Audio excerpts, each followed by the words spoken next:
I've seen a lot of new technologies in the last 30 years that I've been involved with farming. I was one of the first ones in the area to have a GPS controller on my tractor and my sprayer.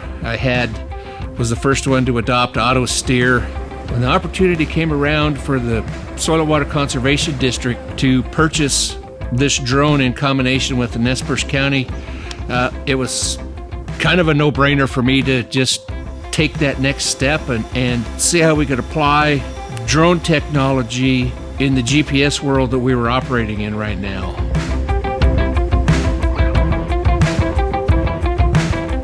The Perce Soil and Water Conservation District applied for and received a Natural Resource Conservation Service grant. The grant allowed us to purchase a drone with really cool sensing technology in many different spectrums that we were planning to have go fly over farm fields and identify different weed or disease issues in the field so that we knew spatially where the problems were in the field. Right now, our sprayers are able to global position where they're at in the field and really eliminate overlap. The challenge is currently our sprayers are applying the same rate across the whole field. The next step really is to say, can we take this information from a pre-spray drone flight, plug it into the computer, and it will identify where the weed issues really are in the field. If there's a heavier infestation, maybe our sprayer can apply a heavier rate there. And if there's areas of the field that the weeds really aren't a problem, maybe the sprayer would just turn off in those areas.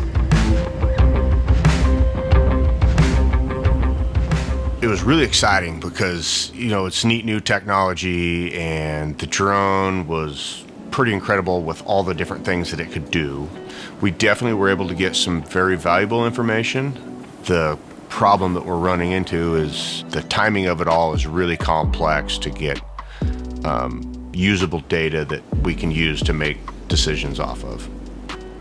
The day that we'd want to do it, the wind would be blowing and you couldn't fly, or we would have a cloudy day and you wouldn't get the right readings through some of the sensors on a cloudy day, and we struggled to have the time to download the data from the drone and all the different sensors and cameras that were on it and get it to a usable format to analyze. It was a lot more complex than I thought it was going to be.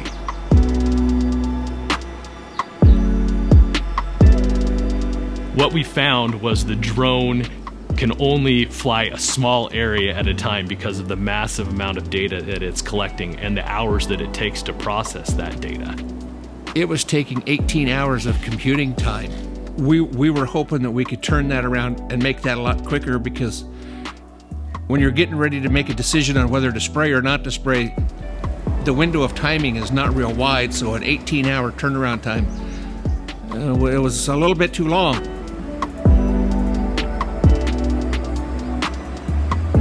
What we were trying to identify was a cereal rye weed issue in certain spots and patches in the field so that we could go out and just spray those areas to kill the problem weeds.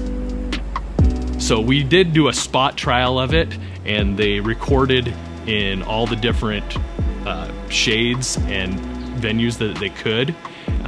Unfortunately, the drone technology just isn't to the point where it can pick out a cereal rye plant from a wheat plant. They're both grassy plants that have about the same shade of green and about the same shape. And so it was not able to give me the data that I want yet at this point in time. I think the technology is going to get there at some point in time. It's just not there yet. I would like to think we're 3 to 4 years from having this pretty widespread use across agriculture in the Pacific Northwest.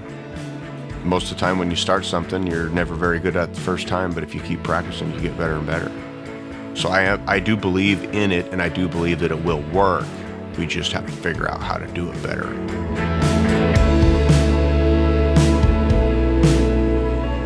Looking back, I'd do it again in a minute. I mean, because to me, these are the types of projects that they're worth putting the upfront cost and the energy into, because it's an environmentally sound type of project. It benefits society, it benefits farmers, it benefits my bottom line. I mean, it's just a win-win for everybody.